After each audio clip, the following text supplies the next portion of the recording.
and welcome, boys and girls, to the i3RPG Holiday Special Edition of Pitch Slap, the game where we pitch our homebrew RPG concepts for points, prestige, and presents.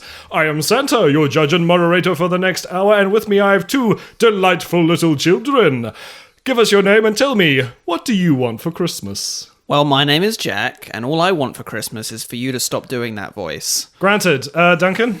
My name is Duncan, and what I would like for Christmas is for whoever is listening to this right now to like me on Twitter at DPPacey. If you just go on there, hit the like button, that'd be fantastic. Or follow or whatever. This is a holiday about giving, not shilling. Okay. That's what I want for Christmas. I was not asked to ask for something special or nice. I just asked for what I want, and that's what I want. Oh. Well, how the game works is Jack and Duncan will each pitch their latest concept for an RPG game or mechanic, and I will award them marks out of 10 for design, novelty, funness, and today's special requirement, which is Christmas. Woo! So, Elves, Presents, Krampus, Jack Frost, whichever way you want to take this. Classics all around. And I really thought one of you would ask to go first for Christmas or for initiative. But you both disappoint me. Oh no, you have overestimated us, if anything. Well, Jack got his Christmas wish. So I Jack, did. you're So I going win. first. Well, we don't know, but I haven't received mine, to be fair. That's true. Jack has received his right now. Okay, That's fine. Got mine early. Okay, so the game I have tentatively called Checking It Twice. It's just called Checking It Twice or Check It Twice or something along those lines. Still workshopping the name, so if you've got any suggestions, let us know, because honestly, it's not a great name, but let's go into Check it 2 times. So, when thinking about a Christmas game, I was thinking, how do you capture the Christmas experience? Now, the Christmas experience for a lot of people is friends, family, food, good times, good company. For me, it's desperately trying to figure out what the fuck everyone wants and stressing about it basically every single day. Yep. So I thought I'd base a game around that so you can all suffer as well. So Checking It Twice is a game based around trying to figure out what the other players around the table have on their Christmas list. Okay. Not their actual Christmas list, but their character's Christmas list. Although, if you make everyone do their real Christmas list and you play it with your family, you can use it as like. Well, that's the thing. The original idea was that was the legit original idea. But then I thought, well, Christmas board games, people play them at Christmas. Yeah. So if people say, well, at the top of my list was this, and you didn't get them that would suck. No, this is brilliant. This is 100% what you want to do. Oh my god! So instead, we are actually going to create some characters to have wish lists. And the scenario is that the elves, post-Christmas, after they've done all of their hard work, are gathered around their communal Christmas tree, because the elves are all communists, and they have a bunch of gifts under the tree. So first of all, we have to actually come up with our elf characters and their elf names. Now, this is actually part of the game because they are communally created. Oh. So what I would like you guys to do, and I'm sorry AJ, this will require a bit of cutting, just kind of blank noise. A bit of cutting because you're going to hate it so much. So the way that you introduce your character is in the following manner. Okay. My name is blank O, the blank elf. I love blank, but I hate blank. Okay. So the first thing that we're going to do is my name is noun O, so maybe Elfo would be a good name. Or also a good reference. Yes. So, nice job. Yes, so just write them down. Just come up with 3. 3 nouns. 3 nouns. 3 nouns? Yeah. That you think would be funny. And this can be as rude. And once you've done, just fold them, and then pop them in the bowl. Right, all 3 of my names are dreadful. Okay. All 3 of mine are wonderful. Awesome. Good. We'll be able to tell them all apart. Mine are pretty mediocre. So, good. So now I want you to pick one out of this. If you pick one of your own and you don't like it, it's very much Magnet Hands rules. If you don't like it, if you think it's lame, you can put it back. Okay. Don't tell us what you have yet. Oh, please. Okay. Cool. You happy? Okay, cool. So we're going to clear those. Now, the next bit, have a look. You can take a look at your name. Okay, that's fun. Now think of an adjective that would describe that particular elf. Oh yeah, so this is I am the blank elf. Yes, so my name is blank O, the happy elf, the sad elf, the Irish elf, the something or other. But think about what you've already written down as your names and the name that you've already received, and think of something that would be funny or Match. inappropriate or would match, something like that. I already like this. This is cute. Yeah, this is a game that's designed for large groups of people and for a wide variety of people. Any game that has this mechanic, write a bunch of stuff on a piece of paper and draw it randomly, gets a win in my book because it makes for a wonderful party RPG. Where you can be as sober or as drunk as you like, and it is sort of equally fun. And even if you don't really know RPG rules, you can still have a lot of fun with this mechanic because everyone knows how to write something dumb on a piece of paper. Yep. And draw it back out of the bowl. Cool. Everyone done their 3? Yep. Cool. And randomly draw. Okay. Okay. See, that's why I love this. Okay. Someone looks at the piece of paper and starts giggling, and you're like, yes. So we've got the names so far. Now we are going to do 3 pieces of paper again, but this is the bit where it's just I love blank, but I hate blank. But you're not going to think of anything. You're just going to think of random things. They could be loves, they could be hates. Okay. Just it's either. So this is so we're going to write something, and it will either be a hate or a love in the immediate future. Yes. Cool. Okay. Has everyone done their 3? I'm just popping my 3rd one in. Cool. Now, so everyone pick 2. 2. Okay. I haven't done the maths, but there should be enough for... There should be enough. If we've all put in 3, but we only need to take 2. Yeah. Logic says Checks out. There should be 2 left. So how do we know if it's love or hate, or we get to choose? The first one is a love. Oh, okay. Well, actually, to be honest, I haven't thought that far That's ahead. good. If it's funnier the other way around, do it that way around. Okay. I'm going to do it in the correct order. Okay, this actually really works.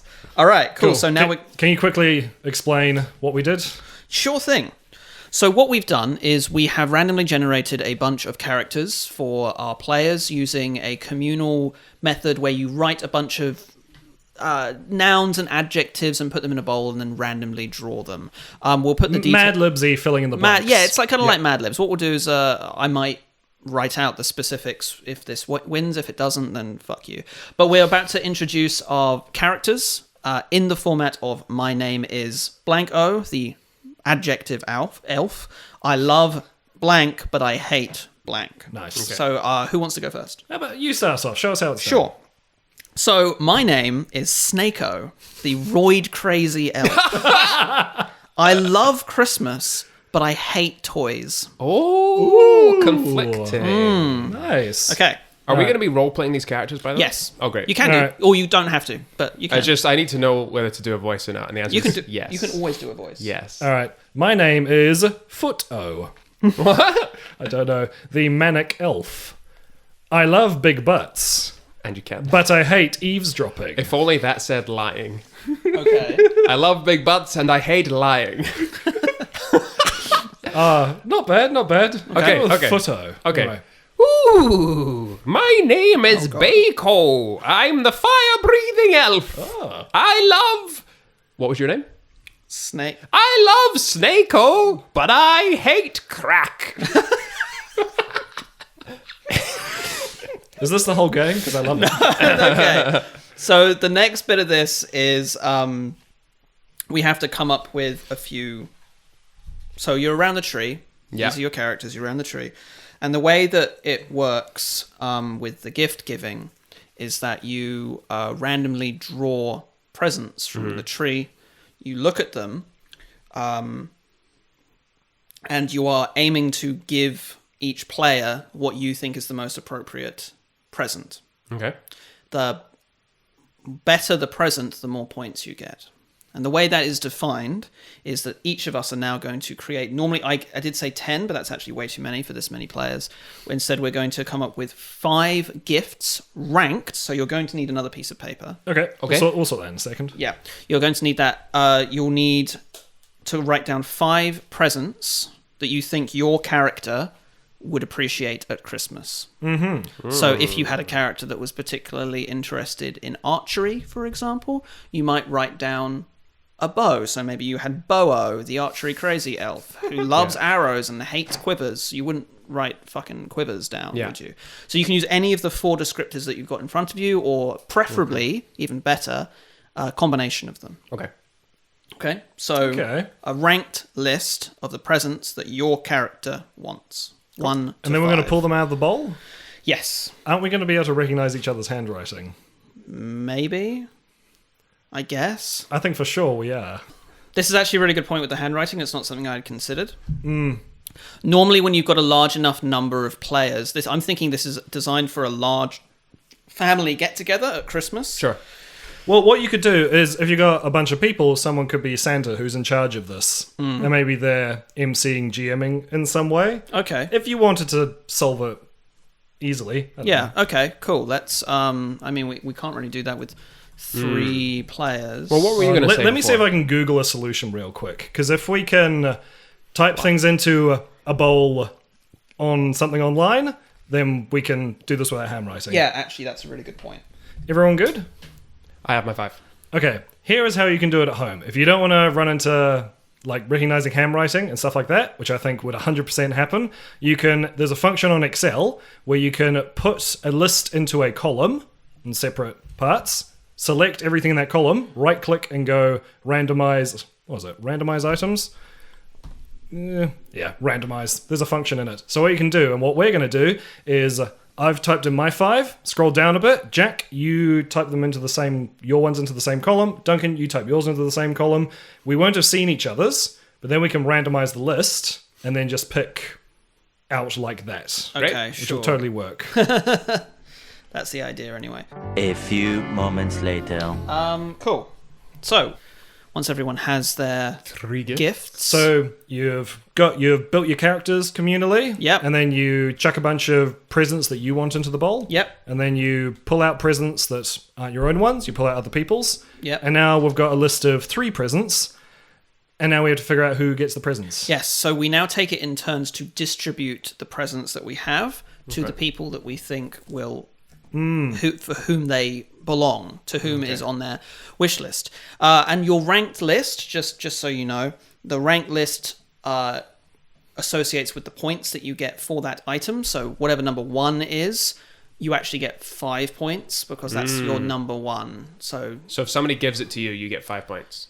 Or they get 5 points. if they get 5 points if they give it to you. Sick. So I will go first. And how this works is that you give them the present and you say, "Oh, hey, Footo, I thought you would like this because," and you make up a reason. All right. That's related to what yeah. they've got. So, Bako, I think you would really like this photo of myself because I've seen the way you look at me. Oh, you're so correct. I do love it. Okay. So tell me what rank is that on your Rank number 1. number 1? So that's 5 points. Cool. The next is soundproofing. Which I feel... So I'm Bako, the fire-breathing elf that loves Jack's character but hates crack. Really not into crack. And what was your character again, AJ? I'm Foot-O, the manic elf who likes big butts but hates eavesdropping. Okay, I think you're going to like the soundproofing, my dear sweet pumpkin pie, because I know how much you hate the idea of people overhearing your furious Dropping your masturbation. Oh, you got me there. Absolutely, 100%. And what rank is that? Second. So that's second, so that's 4 points. 4 points, not bad. Cool, and the big chair. The big I chair. think I think Footo, you're gonna like this big chair because I know you need somewhere to put those big butts. Yeah, I've run out of space for all these big butts. They're too big. I need a big chair. You need a big chair. That's You where got you put me. them. Cool. Number 1. That was number. Oh, hey! Oh, you got big points. Yeah, I got big points that time round. Big old points. Now it moves on to. Very good. Footo. One very long sock, I think, should go to Snake-O. Since you're a long snake. Yep, you There got we it. go. You can wear it like a, adorable little sleeping bag. The one very long sock was number 4 on my list, so you get 2 points. 2 points. I'll take it. Yeah. What was it? And the next one. Hold on. Bako, the fire-breathing Jack's character. Crack. Well, I think Duncan's character would love this. I think Bako would love this fruitcake because he likes getting really stoned and then he can eat the fruitcake. Oh yeah, I mean I'm kind of into it, but it wasn't on my wish list. So Okay, so No. you got one wrong. Ooh. So that one goes back into the bowl. Okay. Immediately goes back into the bowl because, who knows who it belongs to then. Cool. Fair enough. So big no for that one. Yeah. And fire-breathing sticks, I have a feeling is Bako the fire-breathing Oh, I elf. didn't like your fruitcake, but I love fire-breathing sticks. There we go. Aren't you loving the fact that Duncan's the only one doing a voice? and I'm the it's only one that playing voice? the game. I'm the only one playing the game. No, this is the one time he is not doing a voice. Cool. This is just This how is he his real talks. self. It's my real voice. What was that? Number 2? Number 2. Number That's 2. 4 4 points. points. Very good. Woo. Cool. Mr. Duncan, over to you. So the first gift I've unwrapped is a bidet. I don't know how I didn't guess it. It's such a big box. Can I hear who your characters are again? Because I've forgotten. I'm Snako, the roid-crazy elf. I love Christmas, but I hate toys. Okay. And I'm Futo, the manic elf who likes big butts but hates eavesdropping. Right. I think a big butt needs a big clean after it's been to the toilet, and therefore I grant you a bidet. You're not wrong. Very much in need of it for all those big butts. Nice. It's one of the few downsides of the big butts. how many- What rank was it? Oh, that was number 3. So I get 3 points. Yes, middle, yes. Cool, 3 points. The next thing I've produced There we go, do the voice. is that I've got to stick with it now. I've got a Ren and Stimpy Blu-ray.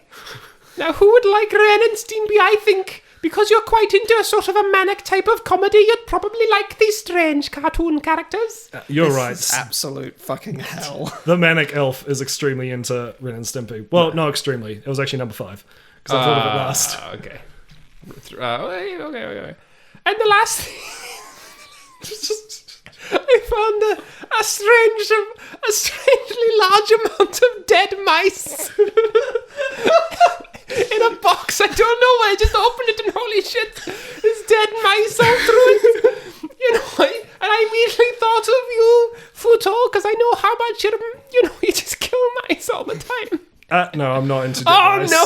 What? got it Oh, wrong. of course, because you eat dead mice. I'm a 'cause you're snake. Snako! Right, so that goes back course. in. One of my complaints with this game was going to be that it's too easy, but clearly Clearly it's not. this is equal to chess. Clearly. So at this point, once everyone has had their turn, any presents that have gone to the wrong person or haven't been used that round go back into the bowl to be drawn again potentially by another person. That's essentially how the game works. We can keep playing, and whomever gets the most points at the end of the game wins. It's literally that simple. I don't think there's much reason to continue playing it because it's essentially the same game. Okay. Ideally, this is a game that will be played with a large number of people. I'm talking like extended family. I'm talking like a dozen people at the table. Kids, grandparents, parents, everyone playing this game. So 1, you can't tell people's handwriting, so we don't encounter that problem. 2, there's a far larger number of players, like characters at the table, which will have more overlap. So it's not as easy as it seems with just us 3. And you get a very wide range of different kind of ideas and characters and this kind of nonsense. And that is checking it twice. That is the game. It was interesting. It was a bit of fun. It is interesting. I quite like it, but I think the way to improve it is if you've got a big enough group of people, I reckon you have one person who's Santa and is like running the thing. So you can still do like the communal creating characters thing. Yeah. And this might take a little bit, but then it's Santa's job because Santa knows what you want for Christmas. So Santa comes up with the items, and like maybe there's a certain number that purposely could work for 2 people or something like that. Because then it could be like you're communally trying to figure out which presents go to whom, and this is Santa's game with the elves. I think that could work a little bit better. I think that would put a lot of the kind of creativity onto Santa.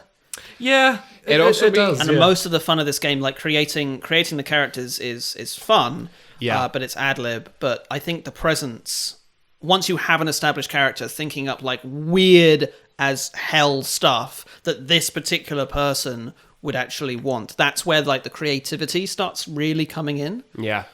Yeah, and I think, also, if Santa was coming up with all the gifts, there may be disputes as to who accepts what gift, which is not necessarily a bad thing because you might maybe want to fight for it. I don't know, but it's a different game. The issue.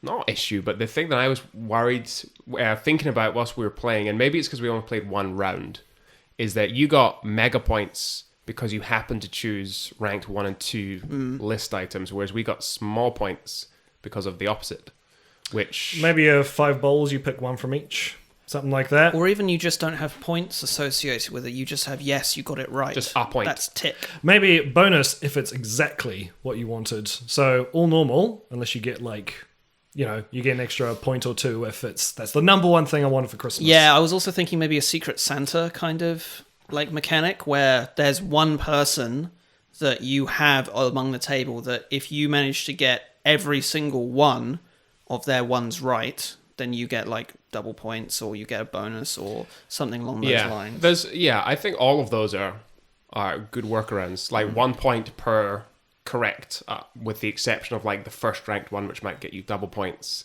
And then maybe you've got like a special person whom you're trying to give gifts, or at least a gift perhaps. I was also thinking that this kind of, as a baseline mechanic, I didn't go into this too hard because I didn't want to make it too complicated, because this is intended to be a pretty simple game, really. Cross-generational. Yeah, pretty simple, so even like lowest common denominator, like little kids can still understand it and play it. But I was also thinking this kind of mechanic could be made into a story like Magnet Hands, where you're having to rescue Santa and you all you're part of SEAL Team Elf, and you've got, which is SEAL Team 11 in Germany, and you have you get your presents at the start, and that's your equipment, right? And then you can use those to kind of overcome challenges, but you still have somebody at the table that you've got to give a gift to at the end of the game. So you're trying not to use that particular thing, but not let them know that it's but not their let gift. them know it's their gift. That's quite fun. But I didn't manage to kind of figure out a way to make that flow that's easily. quite a different game. Yeah. With this one, maybe you could do it where like you don't write gifts to put in the bowl that are for your character necessarily. Maybe you just write gifts down. Then you reveal them all, and you personally write down your top 5 from the ones on the table. So maybe, Jack, you could write gifts specifically for me, or things you think my character would like. Then I write down my top 5, and then everyone's sort of going around trying to guess... Oh, I see. Which of the 5 from all of them, which of the 5 I would most like. Yeah, so and they're not necessarily tailored to my character, and you can have double ups quite a lot. Yeah, and if you're worried about it being too overwhelming, you could just do it in like just a small amount at a time. So you reveal 5 gifts, everyone chooses the one that they want out of it, or rank maybe the 5 that have been chosen. Yeah. And then you play it like in rounds, that can be all quite quickly. Like you could actually do this with like a set box of cards. Yeah, you could. As a proper card game. I think it's fun making up your own qualities. I think that makes heaps of sense. I think that is one thing, if I were to ever turn this into a PDF, like an actual, and flesh it out a bit more, is that I would not change the communal character creation. I reckon you could do it if you were doing this as like a card game, a board game. Yeah. You could have these generated by the cards as well. Or you could optionally create yourself. I think that's a really good point. And then just have random, weird, wacky objects, presents that are coming out, and then you write down what your 5 are. I don't know if I would want to have predetermined like anything with the characters or the gifts, because much like I took a lot of inspiration from Magnet Hands in terms of like the spirit of the game that I wanted to create, and I wanted to create a game that would be really rude creative. and offensive things all through it. Rude, offensive, but very, very creative. Yeah, Trying to really, and that's why I made you guys create your characters and create them in stages. Yeah. So that there would be completely random to begin with, and then it just slowly funnels until you get something that's not just haha lol random. Yeah. Hopefully you're going to get something that is a little bit funny. Like I reckon loves Christmas, hates toys. That's funny. Yeah. If you're doing the big communal and then you write down your top 5, you could also have the mechanic of if you guess the person's list, something on the person's list correctly, but also if it was a gift and you intended it to go to them, maybe you can get points for that as well. Like for Photo, I'm gonna put socks on the table. Real weird socks or something, and Photo does take it, then you get a point because you were intending it to go to them. I don't know, there's other extra rules you could add in there. I think it is quite simple at the moment, at least, but I don't think that's a bad thing. No, nah. I did no go, simple isn't bad. Especially if you want it to be a cross-generational thing, it has to be simple. Yeah, I Simple was playing around with a lot of different ways to try and make it competitive or cooperative, so the scenario thing, and also trying to. You don't reveal your hand, and you're trying to guess what other people's traits are as well. So everyone has to reveal a trait if you manage to guess it, but they're picking presents. But that would make it really fucking hard because who would guess roid crazy? That's very specific. But that sounds like we've got a good baseline for a game here, but it just needs a little something extra or even optional rules. You know how much I love those. Jack's optional rules: TM, R, C. I reckon there's definitely a mechanic in here, and we can use it to make something. Yeah. Oh, that's all right. That's what playtesting is for. Fun. I enjoyed it. I mean, the short answer, even just this little one, I enjoyed. Yeah. Any concluding statements, Jack? Yeah. Check It Twice is a good game. Please vote for me for president. Lovely. And now to a Christmassy commercial. Nice. Hopefully, probably not. Hey everyone, from all of us here at i3RPG, thank you so much for listening to our show this year. It has been a blast making these games and being able to share them with you all. Remember, if you would like to try out any of the games we have pitched, you can download free PDFs of them from our parent site, sillygoosecontent.com/i3rpg. We've got some exciting new things happening in 2020 that we're really looking forward to sharing with you. We've got some special guest episodes coming up featuring awesome creators from the RPG community, and if you would like to join us on the show, get in touch on Twitter at i3rpg, or you can email contact@sillygoosecontent.com. We're also going to be releasing some extended playtesting of some of our games and do some episodes talking about games we have designed outside of the show. Heaps of stuff coming up. We're very excited to get it out into the world. Remember, if you enjoy the podcast, nothing helps us more than recommending the show to a friend or dropping us a review on your podcast platform of choice. Once again, thank you for making this an awesome first year. Have a very Merry Christmas, and we'll see you all in 2020. And welcome back. Thank you for that wonderful ad read, Sarah Beck. And Duncan, your game, please. I get to go. Well, in the spirit of Christmas, I have brought something that's going to bring us together in discussion. Ooh. So, I tried to invent a particular game based on a particular setting, which I will reveal in just a moment. However, I must confess now to having failed that task. I encountered so many issues that I couldn't overcome, and I was like, hang on a minute, this might be an interesting discussion. So I have brought the beginnings of a game and an objective for us to create something that fits this setting that we shall discuss and create together. So it's not me failing, it's the spirit of Christmas we're bringing together to create a game. So this game... You buying this? I don't know. Buying this? Let's see where this tell you the goes. setting. It will make increasing sense as I explain stuff. So this is called The Other Christmas Carols. The Other Christmas Carols is supposed to be, and this is our objective for today, supposed to be a collective storytelling game where we, by the end of the game, have recounted the Christmas carol of someone that isn't Ebenezer Scrooge.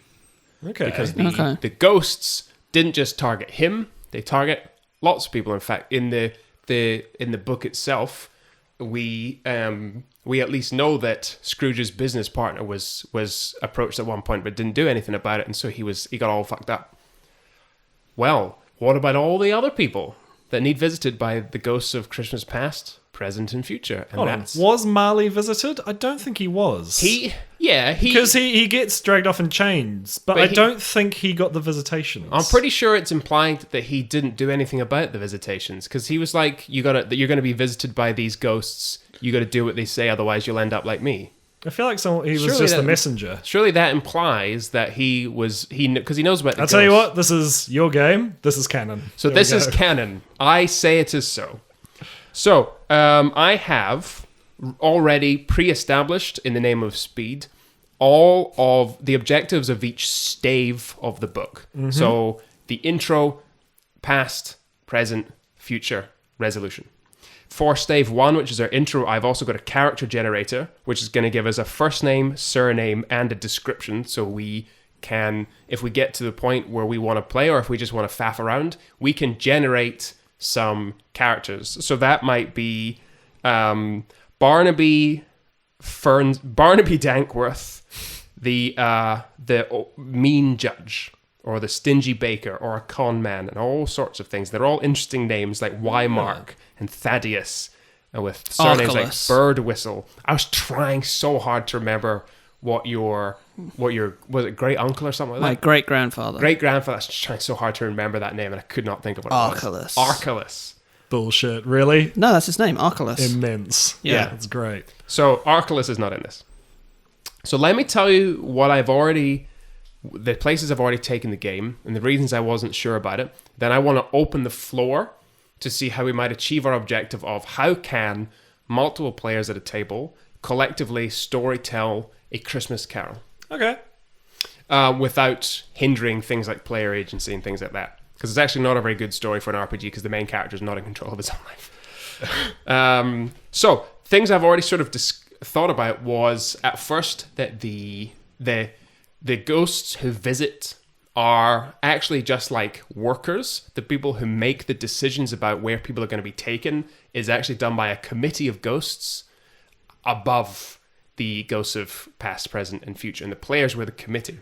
You can't escape bureaucracy even when you're fucking dead. Exactly. Yeah, so this ghostly committee where there are the players, and the players had to collectively steer an NPC towards revelations. That worked. The problem is a lot of these mechanics I thought have only worked for one stave, and then you get to a different one and it kind of doesn't work.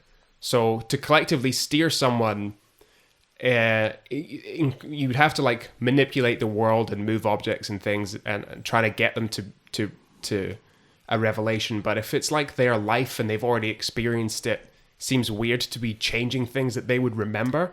Yeah, this isn't time travel. Exactly, and therefore the past doesn't work.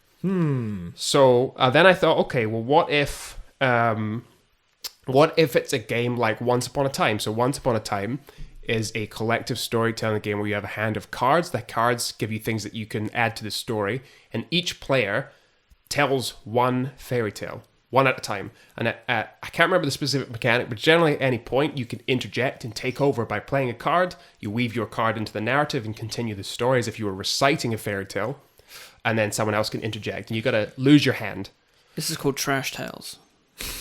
Yeah, so our raccoon games are mutually similar raccoon games from episode 6 or 7 of Pitch Slap is a good example of that kind of collective storytelling. So I was like, okay, well, what if every ghost had a certain amount of tokens? You could spend a token to take over the story, but then we need you need something to make it competitive. So you need to need objectives and ways for players to do better or worse, because most people aren't just going to sit down and tell one story without some means to compete. The final mechanic that I thought of was that players write down plot points, so items, characters, events, that type of thing, put it all on and you can, like, I think you put it in a bowl and kind of draw them back out, kind of like what we just did with your game, Jack. Yeah. And What a great game it was. and you can add you just like throw them in. That's like your hand of cards. You can interject. But again, you need to add certain win conditions, and because it's a certain type of story, it's very prescribed already. And so I hit another roadblock: is how do you make sure it gets to the revelations of each stave? See, this is the same problem that I encountered in the Raccoon game, was making it competitive or making it cooperative. And I think the conclusion I came to was, why does it need to be either? You're saying that people won't sit down and tell a story together without there being some kind of win condition. I don't think that's true. I think if you look at a lot of games, there's no, especially storytelling style games, there's no explicit win condition or hierarchy of players that people are working towards. If it's fun, then people will play it. I don't think there needs to be objectives. I don't think they're necessary. It maybe make it more interesting if there is, but I don't think it's a necessity. I reckon, because the thing that makes Christmas Carol, the original story, work is the other characters. Because there's Scrooge, and then there's all the other characters he interacts with. Yes. So maybe we build it up kind of fairly linearly on rails. Like we all have to build a character that there's a relation to whoever it is, and then we get the past, present, and future things. I think just an interesting story, and then maybe you switch what happens to each of the characters or the relationships from one person to the next. So you might create a character, but then everyone else is going to have input on the what happened in the past, present, and future to that character. Because you need to set them up in the beginning of, this is an employee of yours, or this is the son of the employee of yours, which is exactly the original story. The sickly son of your employee.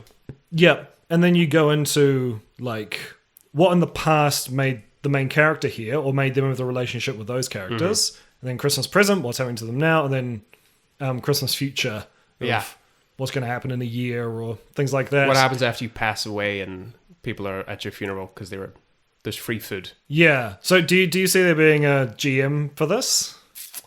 Now, and that's where it depends on who's controlling what, I think. So I think if you're going to have NPCs acting, you probably need a GM.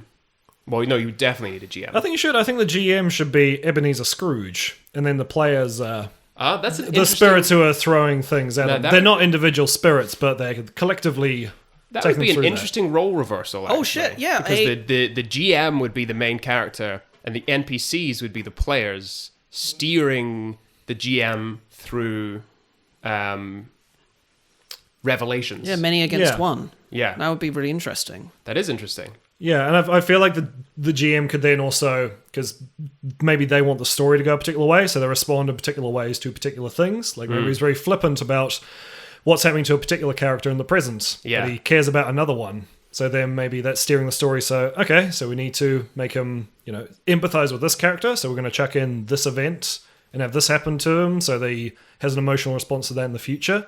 Yes. How exactly you gamify that, I don't know. Well, that's where... But I think having that as the roles is GM as Scrooge, or just a player as Scrooge. Well, that's where maybe the tokens come into it. So maybe you've got a certain amount of ghostly story points, and in each stave you can interject to steer, to modify something, or steer Scrooge. So maybe you, in stave 1, so not stave 1, stave 2, which is the past, he goes into the past, and that's where we're supposed to learn what turns him into such a curmudgeonly old fool in the first place. So if it looks like he's not going to witness, and that's the other thing, he isn't participating in the story, he's witnessing a story play out, which is a further complication. So perhaps if it looks like the encounter is about to not turn him curmudgeonly, you have to be like, okay, he needs to get dumped right here and right now. And so that costs a story point. In which case, the win condition would just be get to the end of the story and turn a bad person Christmassy. I think that while I know I just a moment ago argued against the necessity for objectives and stuff, having multiple players against the GM, I think there would be a limit to the number of players that you could have. I think having objectives in each stave would actually be quite a cool little thing to do. So you have the ghosts with different objectives, and then Ebenezer himself doesn't necessarily need to have an objective, because if he's acting as the DM, he's acting as the storyteller, the person moving the story forward. Yes. He can just kind of keep things going, but the ghosts are trying to make certain things happen. Maybe one ghost in the first stave he gets dumped, and the other one maybe has a parent dies, or something else like that happens, and whomever reaches that objective, that's the end of the stave, they get their points. Yeah, as soon as Scrooge, maybe there's a set amount of tokens for each objective, because then there's a fail condition as well as being unable to steer Scrooge to the appropriate objective by the end of the tokens. So maybe all of the ghosts pull, so you're collectively working together.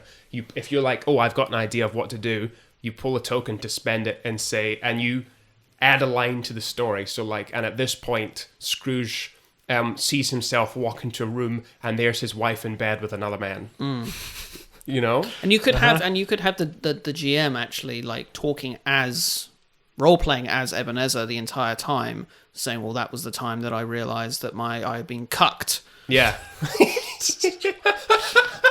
I would love to hear Ebenezer Scrooge say cucked.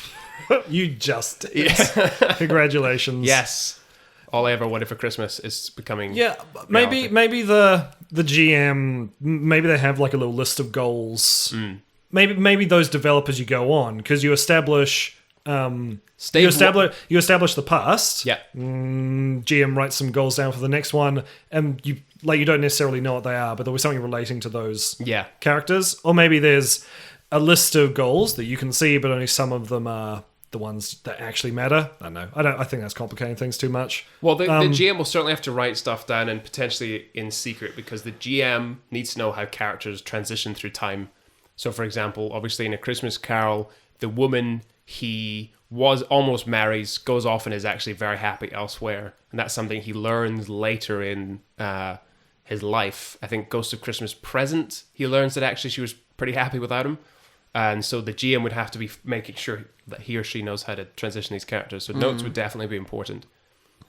Yeah, I reckon maybe going to Christmas Past is sort of establishing stuff, and then maybe you get your goals based on that, of we need to have these things happen to the relationships between the characters. Yeah, well, Stave 1 is where we see the character in the present before the ghosts hit. So that's probably a good chance to establish as much as possible. For the GM to kind of describe this, because it's not Ebenezer Scrooge. It's it's different. It's Barnaby, I don't know, Dankworth. Dankworth. Yeah, Dankworth, the stingy baker. And maybe that's just an opening...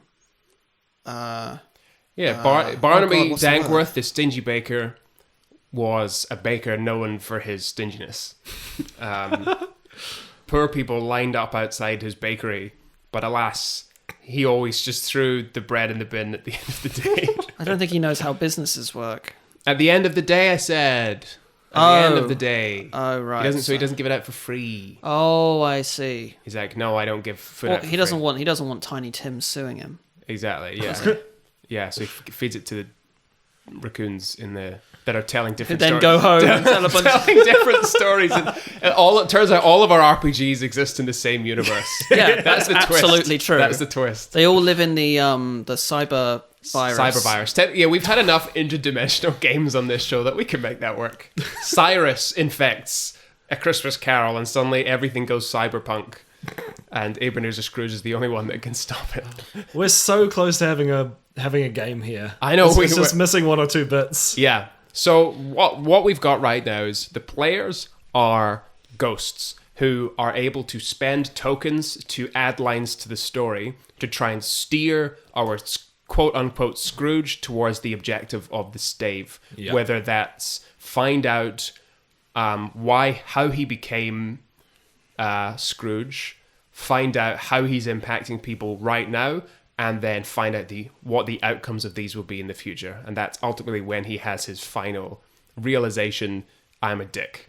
Do you know what might be quite good? Rather than necessarily relying on the GM to tell a story from start to finish, although that is the nature of A Christmas Carol, it is story, you could have at least a couple of sentences maybe of doing that, and then the ghosts then have to ask him a bunch of questions. Mm-hmm. So, okay, and so how do you feel about this particular circumstance? Or what did you do then? Or what did you do when... And you could make it up as a question, like, so, the baker just threw the bin stuff in the bin. Also, how did you react when you found Tiny Tim around the back of your dumpster fighting with the raccoons over the last crust of bread? Yeah, players all scribble down notes, because everyone will have different ideas of how they could steer the story. And then even that becomes the story. That becomes part of the story. That did happen. Yes. You don't. It doesn't have to be described by the GM and then someone else. How do you feel? It's got a Christmas canon. Like everything is canon. Christmas canon. A Christmas canon. It's just a massive cannonballs that are look like baubles. Yeah, Santa Claus doesn't land his sleigh. He just fires it down people's chimneys. Fires the gifts. That's I like that. That's cool. Yeah, and then the story is, and that would also help if the GM is slightly less like equipped to, or maybe just doesn't know Christmas Carol. It does that is one thing. It does rely on people knowing. I think that's why you picked it though. Is it's yes like, yes and no. You're not actually Scrooge, and each stave explicitly mentions what goes on in the stave and what the objective would be. So actually, you only need to know what the intent of each. Whether you go into the past, the present, and future, that's all you need to know. And obviously, it's not Scrooge, so you can make it up. He could be a serial killer. It doesn't matter. It's whoever you want to be. Oh, that would be dark. Yeah, and so, like, that'd be interesting, though, is how they became... A game aside, that's just a really interesting story. Is the ghosts of past, present, and future visit a serial killer to try and turn him or her away from this path that they have fallen upon. And so you go into their past, their like abusive past, to find out what made them a serial killer. Then you find out the people that they're killing now. I just love killing. Yeah, and then you go into the future and they're like being put in the electric chair and shit like that. Dark. Yeah. Dark but interesting. What the fuck, Duncan? This is a Christmas episode. There are children watching. Fine. Motherfucker. Fine, it's set at Christmas. Christmas killer. So a Christmas killer. Oh dear. Before we get too off topic, Duncan, anything else to add to the ideas we bashed around? I actually quite like the mechanic that just fell out of our mouths. There are clear objectives for every stave. Everyone's a ghost except the GM who largely tells the story. Players ask questions or add lines by spending tokens. There's a set number of tokens every round. and each ghost has separate objectives that they're trying to steer this particular stave towards. Are we still thinking of that? No, it's collective. I say collective. Okay. Because you are ultimately everyone's goal as this committee of ghosts is make this person better. Cool. And then you get to the end and you either win or you lose. Very interesting. Cool. Would you guys like some bonus Christmas points? Please, please. So before we get to the actual points, we're going to have a fun little Christmas quiz. Oh, God. If you'd like some extra stuff. There's only a couple of questions. Christmas Because quiz. we have our 3 bonus points sometimes. We're going to have 3 bonus Christmas questions. Nice. So here is our special Christmas quiz. These are gaming related because I felt that was necessary for this podcast. Otherwise, what does that have to do with anything? Okay. Not so much RPGs though, because I couldn't find anything that would general knowledge enough. So we're going with video games for the most part. Yeah. Vidges. I'm gonna win. Yeah, you guys have decent knowledge of that. So, first question, feel free to chip in, feel free to collaborate. In The Sims, Live and Large, you can make Santa appear overnight, but what conditions do you have to fulfill to have him make an appearance? It's probably surely it's going to involve a Christmas list at Christmas time Interesting. and a Christmas tree. Well, Jack, how do you make Santa appear? Oh, he's trying not to think of something dark. No, I'm just thinking. I think you have to have a chimney. Mm-hmm. You have to have a fireplace in your home. Unlit. I'll say you do have to have a fireplace. So, good job, Jack, but there's more to get. Has to be snowing. No, I don't know if Live and Large had weather in it. Seasons in that way. did, so I can't. I'm not sure which order they came out, but had to have a fireplace. I guess you have to have a tree. Yep. Duncan, you're running out of chances here. Oh, I thought we were collaborating. Yeah, I was You're collaborating, but you're not contributing. I was going to start helping Jack. I think someone has to write a wish list. Do you have to write a letter? A letter, yeah, that type of thing. You do not have to write a letter. That would be no. quite cool though, interesting. because you can do that. Do you have to hang a wreath on your front door? No, you can't do that. Oh, It's not a thing. I don't want to play then. Okay. I don't think it's a thing in this game. I believe it's Everyone one has in- to be asleep. Yes. What time do you have to be asleep by? 10 o'clock. Before midnight. There we go. Before midnight. You're still missing one ingredient. How would you tempt? Cookies. There we go. Cookies. Jack buzzed him first, so you're going to get a point there. Plus, contributed far more to that question. So nice job. Fair enough. Cool, but there you go. You need a fireplace, and in proximity to the fireplace, That's you need a a lot tree, and you need cookies, and you all need to be in bed by midnight. And then Santa arrives at 3 a.m. He leaves a present for each family member, which doesn't actually contain anything, but they open it and they get joy. And then he leaves a larger present for the house, like chess or things like that. It's like a game they can play. Cool. There you go. Knowledge. In the episode of Pokemon where Ash and his friends journey to the North Pole, whom do they discover are Santa's workshop helpers? Team Rocket. What? No, it's going to be Pokemon, isn't it? Now, I'll tell you in that episode, Team Rocket does the opposite of help Santa. They're trying to ruin Christmas Of in course that they episode on a personal vendetta. I feel like my memory is saying there is a gift-loving Pokemon. Mm-hmm. And I cannot for the life of me remember which one it was. It's not that one with the little egg in the front, is it? What, a Chansey? Yeah. No, they work with Nurse Joy. Yeah. Oh, that's it. Yeah. Chanseys wouldn't survive at the North Pole, you madman. All right, I'd like an answer from each of you. Oh, What are you going for? I don't suppose we could have a hint as to which generation of Pokemon it was? First. Fuck. Okay, that means should know. What was a gift-loving Pokemon in the first 150? I don't know Pokemon that well. Jack, name a Pokemon you think would be... Geodude. Geodude. Interesting. Bananas, but interesting. Duncan? Vulpix. Fucking far-fetched. I can't remember. So, Farfetch'd and Geodude? Yeah. You're both remember. so far off. It is Jinx. Santa's Workshop is full of Jinx. Oh, that's not what I would never have guessed, Jinx. That's the most racist Pokemon. From that generation. Yeah. But yeah, there you go. It's full of Jinx who are Santa's helpers. Bonus, why do they go to the North Pole? To stop global warming. No. Because they heard there's a legendary Pokemon there. No, but they discover Lapras on the way there, which they're very excited about. But that's not why. It is to return one of Santa's boots, which a Jinx was polishing, and a piece of ice broke off from the North Pole, and Jinx floated to the beach where Ash and his friends were. Bizarre. Right? And then they swim to the North Pole. I'm sure we would have guessed that eventually. Of course. Never. You never would have. It's so crazy. Jinx of all. And our last question. So, Jack, you got a point. You guys both missed out on that very easy Pokemon one. Except I helped Jack's point. I just want to... There we go. On what console was the notorious game E.T. the Extraterrestrial released? Atari. What console? Atari was a console. They made several consoles. You can't just say Atari. It's like saying PlayStation, PC. Atari Stratocaster. That The Atari one. Can you name any Atari? I honestly didn't even realize there was like they had specific. I've only ever just known all of them collectively GameCube. as Atari. The Atari GameCube. The Atari box.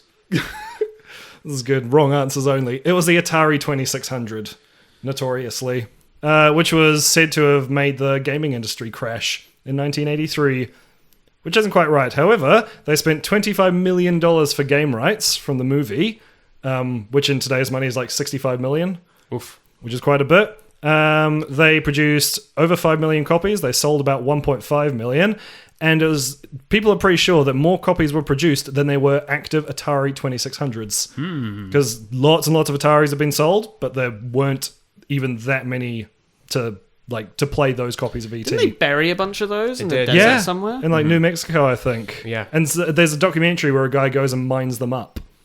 And Get they're that genuinely sweet, there. sweet ET treacle. Yeah. And the it one person who designed it was given 5.5 weeks because the rights were Jesus. bought in July and he had to have it ready by September. And you thought the crunch was bad now.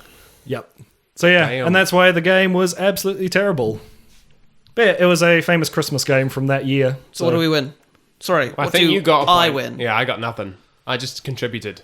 Jack gets 1 bonus point. Congratulations. Yeah! I get half a point for saying Atari. I'll give you half a point. Yay. It's our first half point of the show. Yay. It's Christmas. I'm feeling generous. Yes. Alrighty.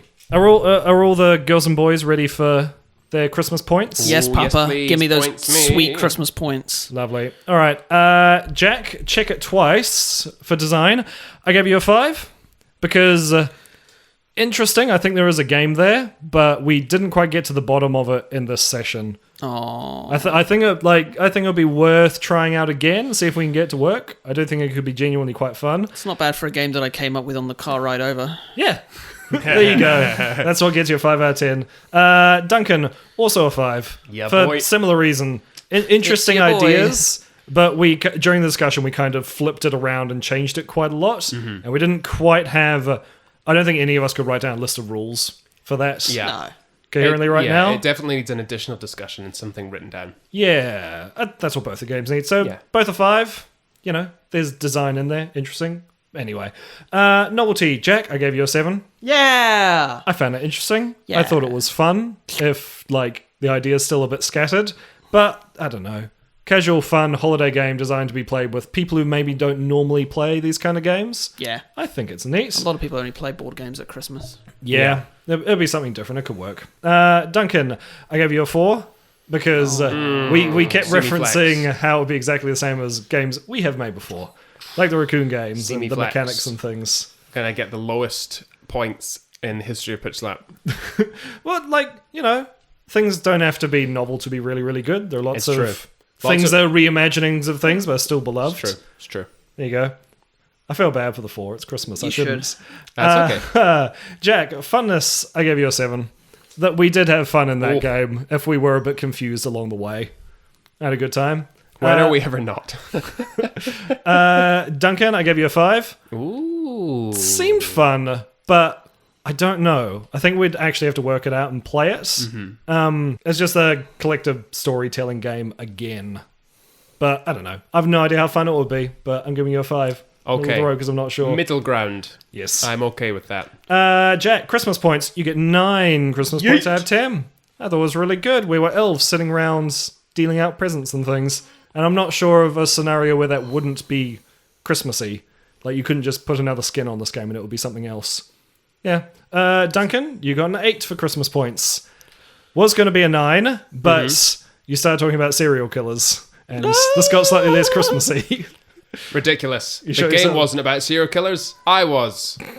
Harumph. See, now I can't edit out the serial killer bits. Bar humbug. So that takes us to Jack with your 1 bonus point. You get 29. Duncan, 22. Oh, I think that is the lowest score we've ever had. I think it is, I think but it's I Christmas, think so we've we're all had winners. 122 before. Maybe. We'll go through the archives. Let us know. Anyway, end music.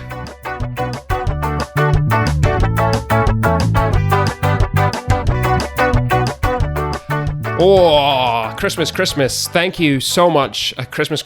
I don't know why I said that. Merry Christmas is what I should have said. Thank you so much for listening to this i3 RPG podcast, Pitch Slap Christmas special. It's been so wonderful bringing you these low-scoring games for this most special of occasions. Wherever you are, please, if you want to support the show, please hit like or subscribe or comment or rate whatever is on the platform of your choice. And please, if you would like to hang out and chat, come join our subreddit where we can talk about episodes and games and all sorts. Join us next episode for, drumroll please. Thank you, AJ. No. Okay. No chance. Join us next episode for the theme movies that have been turned into RPGs that should never have been RPGs. So, Baffling. take from that what you will. Join us in 4 weeks to find out what that means. Imminent train wreck. And cut.